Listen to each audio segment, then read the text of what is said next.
Erev Tov, Shavua Tov. Buenas tardes, buenas noches aquí en Israel.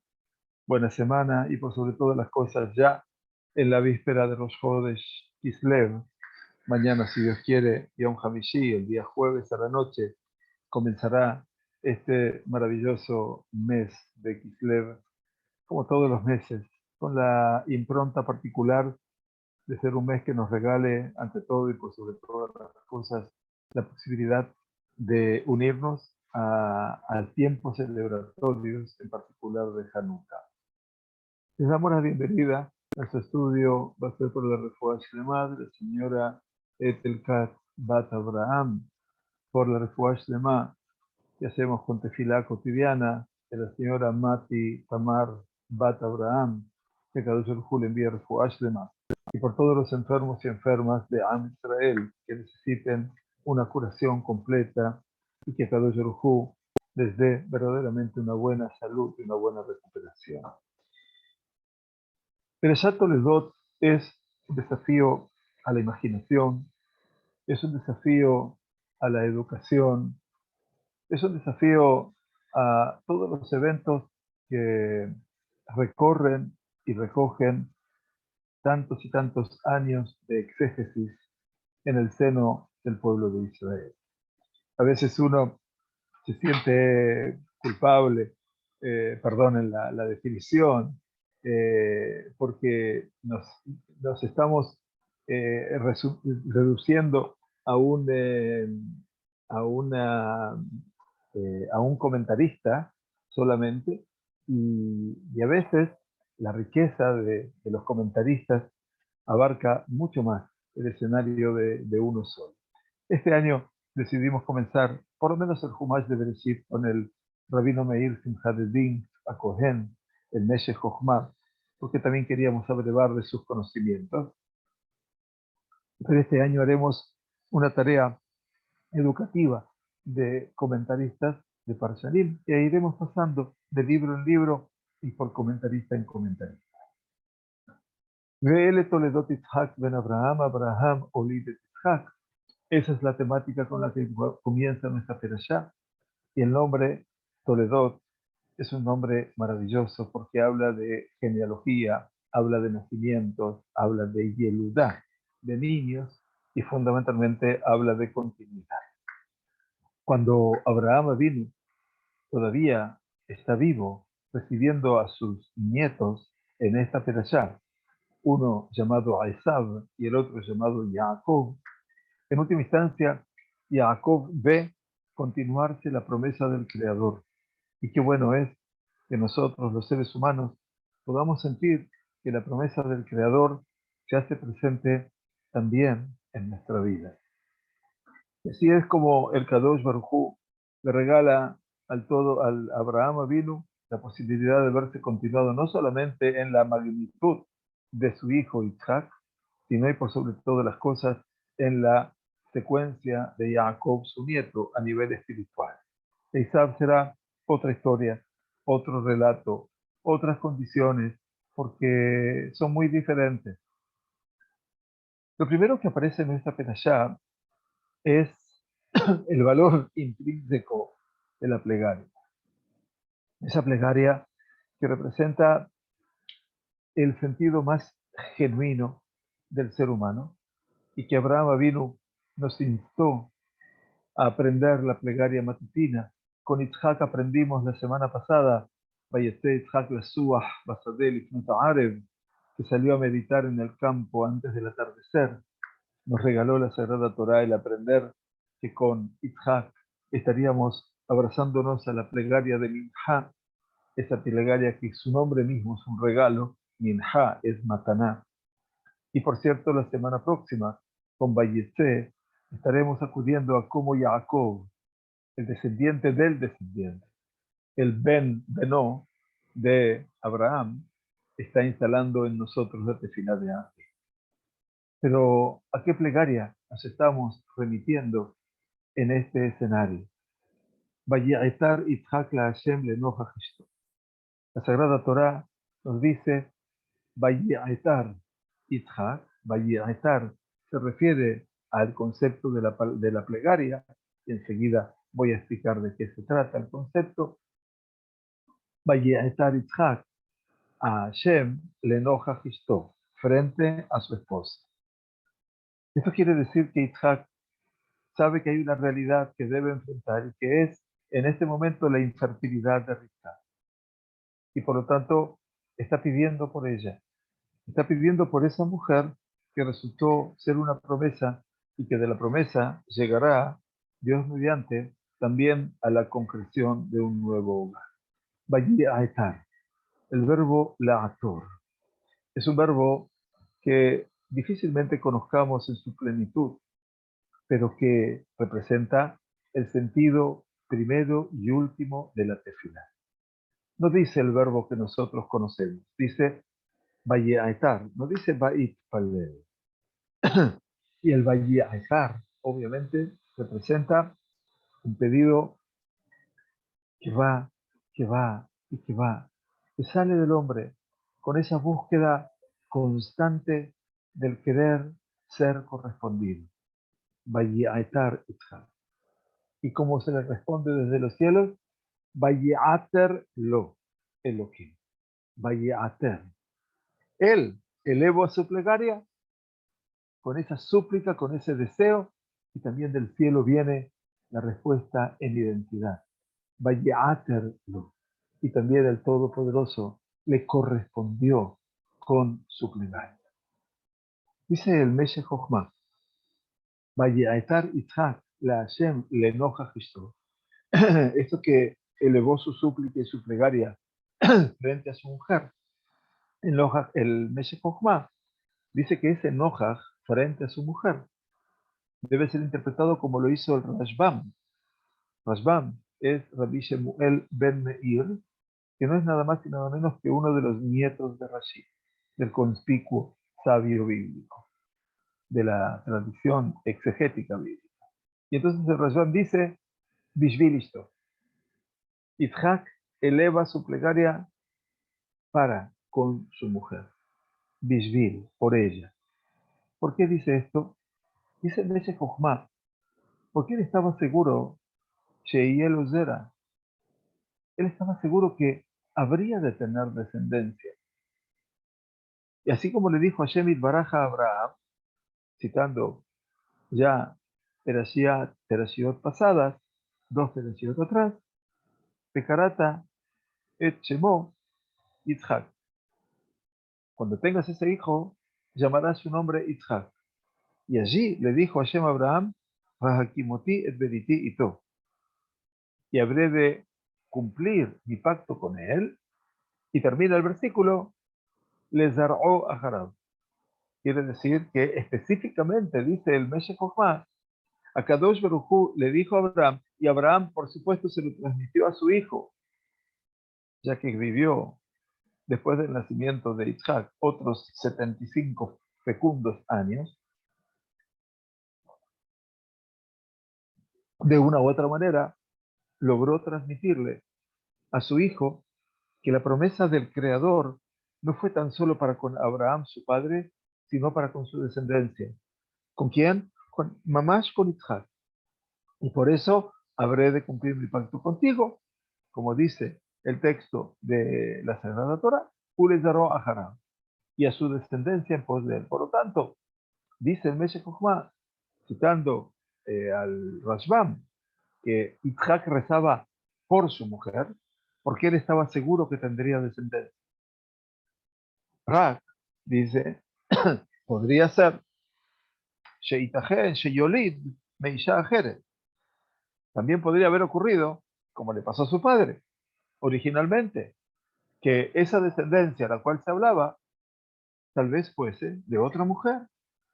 Y es por eso el acento, la Gedit Palel, por eso rezó, como dice el Midrash de Bereshit Rabbah, Shekol Mashe Yolid y Hielo Metzadikat Alal.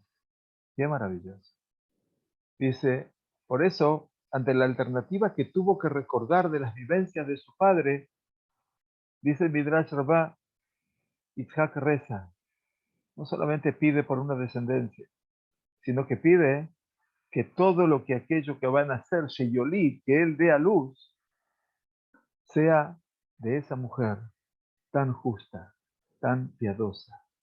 Vaya figura que Yitzhak nos regala con su mujer Rivka. Vaya escenario, no solamente de amor, sino de respeto, de valoración. Pedir para que mis hijos provengan de ella. Ashkevan Sheolita Banim, Yerele Emor Ishti, Ben Arguni. Y del momento que dio a luz a sus hijos, tenía miedo de decir que ella era su mujer. ¿Por qué? Porque en nuestro libro, en nuestra Perashá, Bereshit, capítulo 27, vamos a leer que entre las peripecias que le toca vivir a Isaac están también las circunstancias de Abraham Avinu. Y entonces dice, había Litzai, dice el versículo, capítulo 27, versículo 7, que Isaac le dice a Esab su hijo, había Litzai, tráeme para mí una caza de un animal de campo, va a ser mat'amim, y haz para mí los deleites, las comidas deliciosas de Ojela, a fin de comer. Va a barejeja, lifnei Hashem. Habré de bendecirte delante de Hashem, lifnei moti, antes de morir. ¿Qué dice así? Dice que en realidad Isaac tenía temor de verdaderamente decir Ishti, decir que Rivka era su mujer, y cita aquí la bendición, o mejor dicho, la intención de bendición a su hijo, y dice el Meshech Chochmah, y Abtajá Yeholá Litkayem Bezaró, porque la promesa de Dios se debe cumplir, o puede cumplirse en su descendencia. Umesha llame Fajet Abraham, y lo que tuvo miedo Abraham, y le dijo a Abimelech, Baraguni, a la Dodá, quiere decir, Abraham tuvo dos escenarios muy complejos. El primero, como estudiamos, cuando descendió a Egipto. Ustedes recuerdan que le dijo a su esposa Sara, ahora sé que eres mujer de bello semblante, por favor, di que eres mi hermana y no mi mujer, porque si no me matarán por tu causa. Pero el mismo escenario se le repite a Abraham, cuando en otro tiempo tiene que ir a habitarse al sur de la tierra de Canaán, sin descender ya a Egipto, pero va a vivir en Gerar, donde Abimelech, el rey de los filisteos. Y por supuesto que las conductas entre los filisteos y los egipcios eran idénticas. Por lo tanto, moralmente eran sociedades que no consideraban el valor de la familia ni del matrimonio. Lo que se consideraba era mujer objeto y hombre sujeto, y el hombre podía darse el placer que quisiera. Y si era necesario matar al marido para tomar a esa mujer, lo haría. Abraham, frente a esa realidad, le pidió a Sara, su mujer, que quisiera, por favor, cubrir su identidad, mamá, cubrirlo, porque tenía miedo de decir que era su mujer, no sea que lo maten. ¿Por qué? Porque la promesa de Dios iba a estar, o iba a cumplirse, mejor dicho, perdón, iba a cumplirse con su descendencia. Y lo que tenía temor Abraham, dice el Meshech Chochmah, y le dijo a Abimelech, cuando le recriminó, ¿cómo no me dijiste que era tu mujer? Casi a Hada'am, cualquiera del pueblo, hubiera tenido relaciones con ella. ¿Qué respondió Abraham? Abraham le dijo, Baraguni al, porque estaba convencido de que me iban a matar por esta causa. Al de Barishti. Entonces, por causa de mi mujer. Y cita aquí el Meshech Chochmah, y Tajen que Moshe Kataba Rambam. Y es muy posible, tal como lo escribió Rabbi Moshe ben Maimón, el gran águila Maimónides, Be Jiburo, por supuesto se refiere al Jibur, a la obra. del Rambam, que es el Mishneh Torah, que es la codificación legal, el primero de los 14 tomos del Yad HaZaká, por eso se llama Yad, Yud Dalet, suma 14, la mano poderosa, los Ilhot Yesodei Torah, en el capítulo 10, que escribió el Rambam allí, Ubepeirush Mishnah, también en la explicación de la Mishnah, Mishnah de Zeraim, Sheneemar, al pi Naví, Eino Yahol Leishtanot, Rak, Im Nomar le Naví Atzmo, al Atzmo Yahol Leishtanot. Rambam dijo una verdad, que todo lo que fue dicho sobre un profeta por sí mismo y sobre sí mismo, todo eso puede tener un cambio, puede modificarse. Rak im neemar la naví atzmo, al atzmo yahol leishtanot. Dice, todo aquello que dijo sobre lo que dijo el profeta no se puede modificar. Solamente se puede modificar lo que el profeta en sí mismo dijo sobre sí mismo.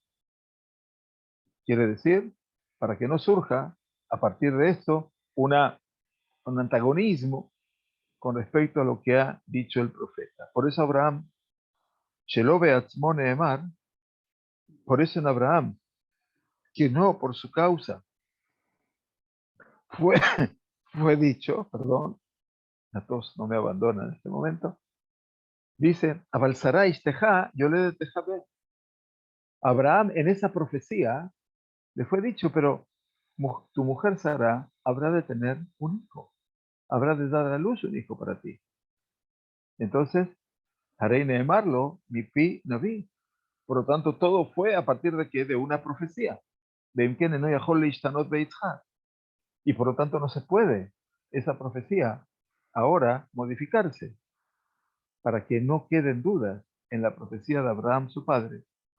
Y este es el escenario en el cual ahora viene esta plegaria de Yitzhak por Rivka. En la síntesis, dice el Meshech Chochmah, todos los escenarios que hemos visitado con Abraham son los mismos escenarios que vamos a visitar con Isaac. La infertilidad de su mujer, no la plegaria de Abraham, pero en Abraham hay una promesa, hay una profecía. Con Isaac es diferente, no hay profecía sobre sí mismo. Y en eso, Yahweh Leishtanot, se puede modificar. Y ahí es cuando Isaac eleva su plegaria a causa de Rivka, que quería tener hijos de esa mujer en particular, de esa mujer justa. Y esto obviamente hace que Abraham llamarle a Isaac, Abraham cuando le dijo a Isaac que iba a tener la descendencia de su propia mujer, no puede modificarse esa realidad, porque en este caso si no entraríamos en duda con respecto a la nebuá, a la profecía de Abraham. El Meshech Chochmah nos está haciendo un ejercicio maravilloso en pensar cómo las relaciones entre padre e hijo deben sustentarse y deben evaluarse siempre en función de una palabra dada. En este caso, la palabra de Hashem en boca de Abraham es una profecía. La plegaria de Yitzhak en boca de Yitzhak hacia Hashem se transforma en una súplica. Ambas confluyen en una realidad. La realidad es Zar'o Aharam. Quiere decir su descendencia que habrá de venir en pos de él. Y esto es sumamente interesante porque nos habla de esa interacción única, maravillosa, en la cual la plegaria viene a marcar, en este caso, el escenario que viene a reivindicar la profecía. Y esto es muy maravilloso entenderlo desde la perspectiva, dice, de Doc, quiere decir, y trata de entender este mensaje, dice el Meshech Chochmah, porque en última instancia esto nos lleva a nosotros a comprender esta interacción entre padres e hijos, una interacción que no finaliza nunca, sino que es una interacción realmente pródiga y en la cual esa eternidad del mensaje de Akadosh Baruj Hu se hace presente. Dice el Pasuk, continuando el Meshech Chochmah, y elevó su súplica, Vayetar Itzhak, a Hashem, rezó a Dios frente a su mujer. Rashbam decía a causa de su mujer, Ki Akarahi. Quiere decir que cuando comienza nuestra perashá, nosotros también nos damos cuenta de una realidad muy común en la época bíblica, donde las Imaot, todas las matriarcas, en su origen fueron Akarot. Akarot quiere decir que estaban impedidas de engendrar o de embarazar o son infértiles eventualmente. Vayaetar Yitzhak la Hashem lenoja justo ki akara hi. ¿Qué quiere decir ki akara hi? Que ella era infértil. Pero el Meshech Chochmah dice Bevav Katuv. Bevav Katuv. ¿Qué quiere decir Bevav Katuv? Bueno, en esto tenemos que tener el texto al lado nuestro. Cuando uno ve el Pasuk, estoy hablando del Pasuk 21, del cual nos estamos ocupando, en este caso al principio de la Perashá, cuando dice Ki Akara I, uno se dará cuenta que la palabra I, eventualmente, vamos a ver si la puedo mostrar, Ki Akara I, aparece la palabra Hi, pero aparece con Vav, aparece la letra Vav. Entonces cuando aparece la letra Vav, uno puede leer, si no sabe la lectura de la Torá, Ki Akara Hu, se refiere a él, pero hay que leer Hi. Entonces hay una forma que la Torá está escrita, Ketiv, así está escrito, pero hay una forma que la Torá debe ser leída, Keri, Likro. Y entonces él dice, Bealzada remes y Eshlomar, y dice, esto es una alegoría. Esa Vav que dice Hu, pero que se debe leer Hi, en vez de decir él, debe decir ella, es una alegoría. De ahí está Bat Shalosh Shanim, que Rivka tenía, como dice el Midrash, 3 años, una niña pequeña, una criatura. Uben Arbaim Bekachto et Rivka. Y tenía él 40 años cuando desposó a Rivka. Uben Shishim Shana Beled de Totá. Y a los 60 años cuando dio a luz a sus gemelos. Por lo tanto, dice Rivka, si seguimos el criterio que habla el Midrash, enseguida me voy a referir a ello, Rivka tenía 20 años más, por lo tanto tenía 23 años cuando dio a luz. Por lo tanto, ¿cuánto tenemos que restar de todo esto? Tenemos que restar de todo esto, dice Yud Aleph Shana Sheina Yoledet. Quiere decir, tenemos que restar de aquí 11 años que no podía dar a luz. ¿Qué significa? Restar 11 años. Bueno, si tuvo a los 23, quiere decir que el Meshech Chochmah. Dice, bueno, estoy seguro que a los 3 años no podía dar a luz. Pero ¿a partir de qué edad podría esta niña adolescente ya quedar embarazada? Bueno, si le resto 11 años a 23, me quedan 12, ¿verdad? Que es el momento que la joven es bogueret, y cuando se produce el desarrollo genital primario. Y por eso nuestras niñas, que maduran mucho antes que nuestros hijos, tienen su bat mitzvah a los 12 años. Usted me celebra y yo me jalo. A los 12 años y un día. Los varones es Shlosh un año y 13 años y un día. Por lo tanto dice, cuando ella dio a luz tenía 23.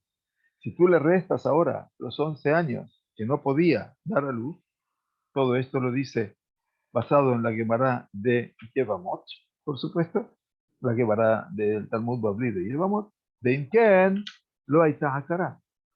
Por lo tanto, no fue Akara, sino 12 años. Desde Begimatria, Yotbet. Y esto es en la regla donde los números de cada letra nos dan una orientación, un remen, una alegoría. ¿Se refiere a qué? ¿Se acuerdan al principio? Isaac rezó por su esposa, Kiakara, Hi. ¿Y cómo está escrito Hi? Como Hu, como si fuera él. Ahí está la insinuación de cuántos años ella fue Ácara. Quiere decir, o mejor dicho, Rak Yud Bet Shanim, 12 años fue Ácara, porque en realidad no podía tener hijos hasta que pudo madurar. Y entonces la palabra Hu, que se lee Yi, tiene la letra Hei, su valor numérico es 5, Vav, cuyo valor numérico es 6, y la Aleph, que es valor numérico 1. 5 más 6 más 1 suma 12. Y allí el Meshech Chochmah nos sorprende haciendo una gematría. Este es el valor numérico de las letras del hebreo que nos llevan, obviamente, a crecer indudablemente en considerar el conocimiento de cada palabra, de cada letra, y cómo cada letra del Lashon HaKodesh es una letra impactante e importante. Y por lo tanto, los valores numéricos no son tan solo juegos numéricos, no. Hoy en día, lamentablemente, personas, yo pienso que ya es la inescrupulosidad que hay en el mundo judío virtual, en la cual prefiero nunca incluirme, es enseñar Kabbalah y la gente aprende numerología. Y la gente queda fascinada. Miren, con el mundo de los números se puede jugar, perdón por el concepto, derecha e izquierda. Pero el hecho de traer la gematría de una palabra sirve para un objetivo mucho más elevado, que es que yo me pueda conectar con el texto y poder resolver la ecuación que me plantea el sabio. Pero para esto, obviamente, tenemos que saber bien y estudiar mucho. Bueno, el concepto mío, muy simple, con respecto a los 3 años de Rivka, es cómo se puede casar una niña de 3 años cuando no tiene conciencia, ¿no? De elección. Y ustedes tienen razón. Yo creo que la intención del Midrash es mostrarnos los 3 años de Rivka con los 3 años de su suegro, Abraham, cuando conoció al Todopoderoso. Yo creo que sería difícil pensar que mis nietos de 3 años puedan establecer un principio filosófico sobre Dios.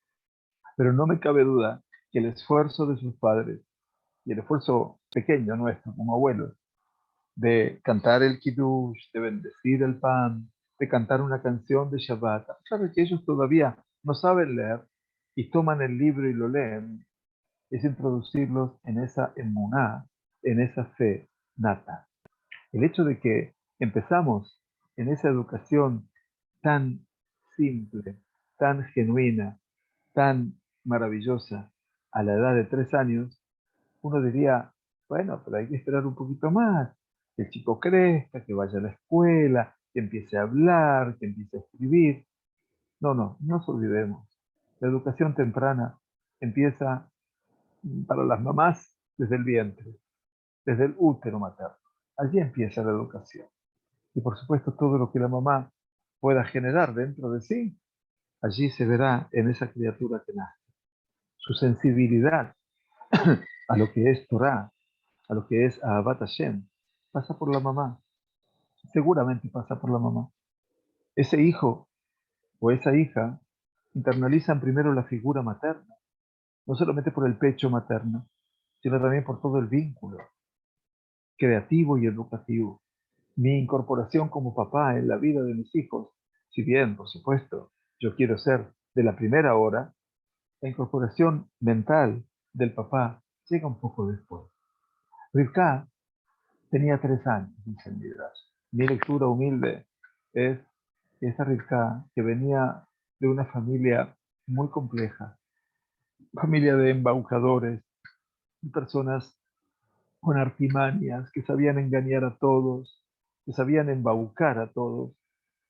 Rivka no tuvo tiempo de aprender de ellos. Rivka se fue muy pequeño, así como Abraham, que nació en un ambiente idólatra y que su papá vendía ídolos. Dice que conoció a Hashem a los 3 años. O sea que el conocimiento de Hashem es un conocimiento genuino, íntegro, maravilloso, a la edad de 3 años. Y si ustedes me preguntan hoy que una criatura de 3 años puede hablar de Dios. No, pero a mí me interesa que él escuche que se habla de Dios. Y cuando se escucha la palabra Hashem, Elohim, todos los nombres que ustedes quieran decir delante de él, en un kiddush, en una brajá, cuando come su pan, o come una manzana, o come o toma agua, no importa cuánto comprenda él, importa cómo está absorbiendo esa educación que se llama Girsa de Yankuta. Es el jinuj, la educación de la infancia. Y cuando uno enseña cuanto antes, esa Girsa de Yankuta no se olvida. Rivka está muy preocupada porque ahora su embarazo, por el cual rezó y esperó tanto, tanto ella como Itzhak, bueno, se produjo. Pero pasa que Baitrotzitzu Abanim Bekirvá, entonces siente que esos movimientos naturales en el embarazo que hemos vivido con nuestras esposas en particular, son naturales, esas pataditas de los bebés. Pero Rivka está asustada. Imken lamas de Anoch. Si esto es así, ¿por qué soy yo? Quiero decir, ¿para qué estoy embarazada en este caso? Batele Hidrosh Hashem. Y allí es como Rivka va al encuentro de una respuesta. Por cierto, no va, nos referimos en los 5 minutos de la Torá, que no va a hablar con el Todopoderoso porque todavía su nivel profético es un nivel básico, pero sí quiere encontrar una respuesta en su generación a esta realidad. Y va a los más ancianos de su generación, que es Shem, el mismísimo hijo de Noah. Sí, sí, todavía sobrevive en esta etapa Shem, y es un Bet Midrash muy conocido, que luego también tendrá la continuidad con su bisnieto llamado Aibar. Y así quedó estampado en la historia espiritual de la humanidad, Bet Midrash el Shem de Aibar. Allí en Tveria hay un lugar muy bonito, una pequeña cueva que dice Bet Midrash el Shem de Aibar.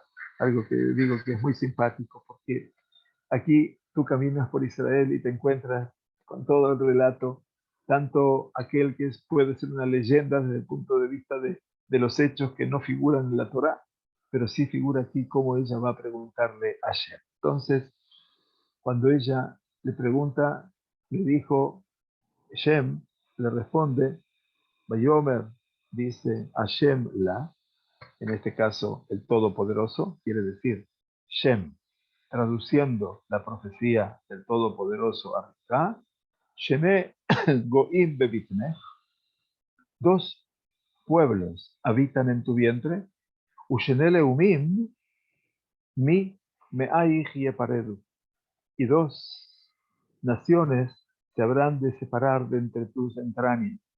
Uleom mileom yeemat, y una nación prevalecerá sobre la otra. Berrab y Abod Tzair, y el mayor, obviamente, será sumiso, será subyugado por el joven.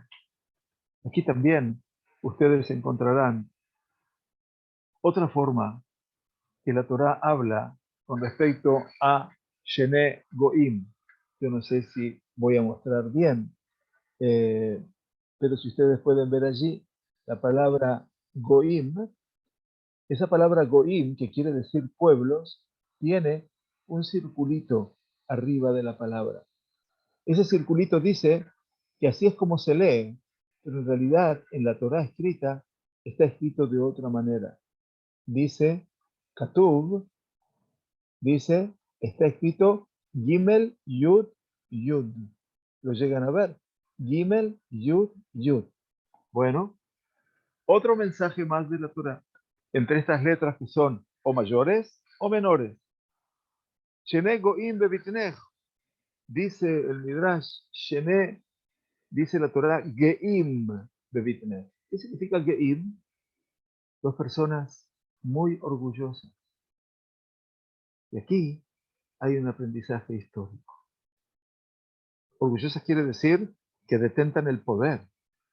Y entonces cita a la Gemara de Abodá Zará, que nos enseñan, Shene Goim Bebitnech, 2 pueblos que tienen mucho orgullo. de Antoninus Berrabi. Antoninus, el emperador romano, y Rabí. Rabí es Rabí Yudá Nasi. Wow. Estábamos pensando en Esaú y Jacob, ¿no? Y de repente me lleva la Gemara a qué, ¿a dónde? Me lleva al Imperio Romano y a los judíos en su época. Y quiero que sepan, queridos y queridas míos, que no podemos dejar de conocer los hechos. Antoninus fue una época donde el Imperio Romano dejó de perseguir a los judíos, de prohibir su tradición de fe. Porque entre Antoninus y Rabbi Yehudá Nasi vivió en el siglo, pues, mediados del siglo I, comienzos del siglo II de la era común, o mejor dicho, en el siglo II ya de la era común, y en el siglo III es cuando va a completar la Mishnah, año 220, Rabbi Yehudá Nasi, que es el séptimo descendiente de Hillel, famoso de Hillel, convive en la época de Antoninus, y es una época de paz. Esta leyenda ustedes van a leer que eran vecinos, las madres eran vecinas. Y cuando el emperador Adriano, Yemach Shemo, había mandado a matar a todas las familias, las madres y los niños que habían sido circuncidados, la madre de Antoninus se apiadó de su vecina, la madre de Rabbi Yehudá Nasi. ¿Y qué hizo? Le intercambió el hijo. Cuando la madre de Rabbi Yehudá Nasi tuvo que llevar a su hijo delante del emperador para ser controlado, vio que no tenía Brit Milá, porque era Antoninus. Y ese niño, Antoninus, va a ser el día de mañana el César romano. ¿Qué nos está enseñando aquí? Esta interacción entre Roma y Jerusalén. Pero ¿saben qué? Esaú u Edom. Así es como llama la Sagrada Torá a Esaú. U Edom, porque era rojo. Pero Edom, en el proyecto histórico del futuro, Edom es Roma. Aquí tenemos a los dos Goim, a esos dos pueblos, Roma y Jerusalén, que son Geim, que son orgullosos. Y dice el Meshech Chochmah, Hayyán de Sará Barera Gelekató. El tema es que Sará, si nos remitimos a Sará, había seleccionado la parte buena de Gelekará, mientras que la parte mala, Natelá Agar, lo había llevado con ella Agar. Hablamos de Isaac e Ismael. O como Ambrú, y como dijeron los sabios, Adi Jacob vino, lo pascazo ama, la Gemara de Shabbat. Hasta Jacob vino, no dejó de haber Zohamá. Zohamá quiere decir esa situación tan poco fecunda, donde hay tanta inmundicia, tanto desperfecto, tanto contagio de lo negativo. Hasta Jacob siempre hubo Zohamá, de que van Sherratasha, Banim y Trotzetzin, y cuando Rivka vio que los hijos estaban moviéndose, pero a paso acelerado en su vientre, Uxioleje Leveita Bodazara, como cuenta el Midrash, cuando pasaba delante de una casa idolátrica, Esav Mefarkes Latzet, el que daba las patadas más fuertes era Esav, que quería salir urgentemente. Ahí se dio cuenta de que dentro de ella convivían dos escenarios complejos, uno malo y otro bueno, porque ella ya no tenía nada que ver con ese mundo de la idolatría. ¿Y cómo es que ahora pasaba por un lugar idolátrico donde ofrecían animales a los ídolos, los sacrificios de lo que fueran, y sentía ese pircus, esa patada, esa baitrotsetsu, esa movida? El amas de Anoji, y entonces por eso se preguntó, Imgen, ¿para qué soy yo? Quiere decir, ¿por qué soy yo? Beder Sará, ¿por qué no soy como mi suegra Sará? Shelerivkan tan gametatov gametará. Wow, qué importante. El Meshech Chochmah dice, ¿por qué no me tocó el destino como mi suegra Sará? Ya que a Rivka le toca vivir ambos mundos, el mundo del bien y el mundo del mal. Veló virerula a Toble, pero no le pusieron en claro el mundo del bien para en sí mismo. Y entonces, Shibula, la respuesta que recibió del Beit Midrash de Shem, Shene Goim, dos pueblos, Ze Antonino. Antoninos es el emperador romano. Hareish Bejele Karrashela, Neorbabu Yamatov. También en la mala, en tu vientre, tienes que saber que en lo malo está entremezclado lo bueno. De la gen, Gema, Shenehem, Bebitnej. Y por lo tanto, ambos dos están en tu vientre. Lo bueno y lo malo. Mencionando a Antoninus, que realmente dentro de lo malo guardó un aspecto esencial, ¿no es cierto?, que respecto a la tolerancia que tuvo para con el pueblo de Israel en su época. Esa época es una época de mucha fecundidad en el pueblo judío, más allá de todo lo que representaba. Ya el Bet HaMikdash hacía más de 100 años que estaba destruido. Y por supuesto el pueblo de Israel se empobrecía en la tierra, económica y espiritualmente. Y sin embargo, en la época de Antoninos, para que ustedes me entiendan, después de este relato coincidencial con Rabí, Shenek Goim, los dos pueblos, Geim, Antoninos también tiene el orgullo de su nación y Rabí Judá, por supuesto, el orgullo del pueblo judío, pero debemos saber que en la época de Rabí Judá, así, hemos llegado a la compilación de la Mishnah, toda la Torah oral. Tarea ímproba e imposible de realizar si no habría un poquitito de paz.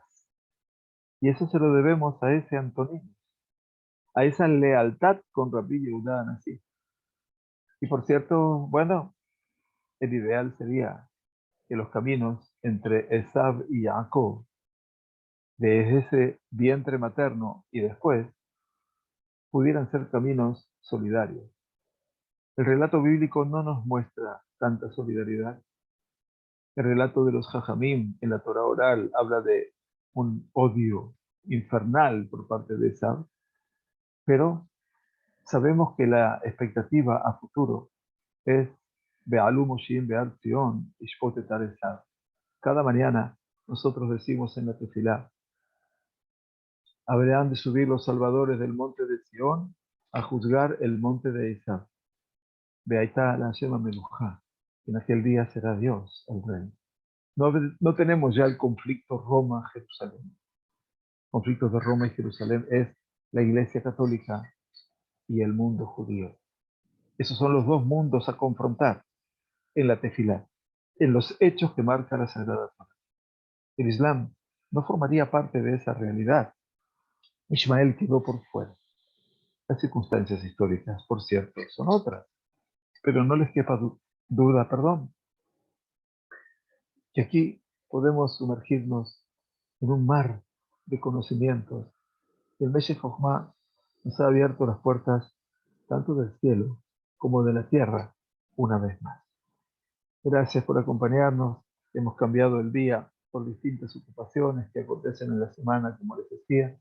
La semana próxima probablemente nuestro Sheur sea el martes, porque el miércoles tenemos el casamiento de una querida familia que están por aquí, recién los vi, familia Rosso, Mazdal de Simantov, y el día jueves el casamiento de otros alumnos del Ulpan Giur, de la familia Zawadi.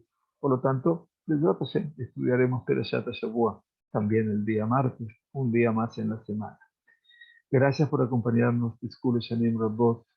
Buenas noches y buenas tardes, y que tengamos, obviamente, Besorot Tov. Gracias a todos.